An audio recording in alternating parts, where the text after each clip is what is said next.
આજના મુખ્ય સમાચારની શરૂઆત કરીએ તો ખેડૂત માટે મિની ટ્રેક્ટર અને ટ્રોલી ખરીદવા ગુજરાત સરકારે આઈ ખેડૂત પોર્ટલ ઉપર નવી યોજના શરૂ કરી।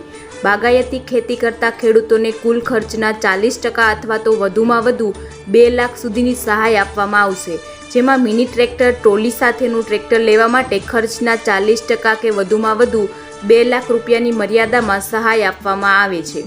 જ્યારે આ યોજનાની ખાસ વાત એ છે કે 3 વર્ષથી ઉપરના 0.50 હેક્ટર વાવેતર ધરાવતા ખેડૂતને આ સહાયનો લાભ મળવા પાત્ર થશે અને 6 વર્ષે એક વખત સહાય મળવા પાત્ર રહેશે। સહાય મેળવવા માટે તમે અરજી ફોર્મ આઈ ખેડૂતની વેબસાઇટ પર જઈને ભરી શકો છો। બીજા મહત્વના સમાચારની વાત કરીએ તો ખેડૂત દેવા માફીને લઈને મોટા સમાચાર સામે આવ્યા છે। મોદી સરકાર જ્યારે 2004ના વર્ષમાં જ્યારે સત્તા ઉપર આવ્યા હતા ત્યારે તેમણે કીધું હતું કે 2023 સુધીમાં ખેડૂતોની આવક બમણી કરી દેવામાં ડૂબેલા ખેડૂતોના સંપૂર્ણ દેવા માફ કરવામાં આવશે। મોદી સરકારે આ વચન આપ્યું હતું। કહેવાય છે કે મોદી સરકારનું વચન તો ખૂબ જ અનેરું હોય છે। મોદી સરકાર વચન આપે છે એ વચન ક્યારેય ખોટું જતું નથી, પરંતુ આ વચનનું લક્ષ્ય હજી સુધી પૂરું થયું નથી। 2023માં ખેડૂતોની આવક બમણી કરી દેવાનું વચન આપ્યું હતું।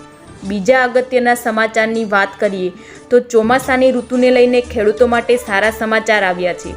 ચાલુ વર્ષે ચોમાસાની સિઝન સામાન્ય કરતાં સારી રહેશે, જેમાં જૂનથી સપ્ટેમ્બર ચોમાસું ખૂબ જ સારું રહેવાના અહેવાલ સામે આવ્યા છે અને આ વર્ષે દેશમાં 104થી 110% વરસાદ નોંધાશે, તેમજ સરેરાશ વરસાદ પણ સારો રહેશે।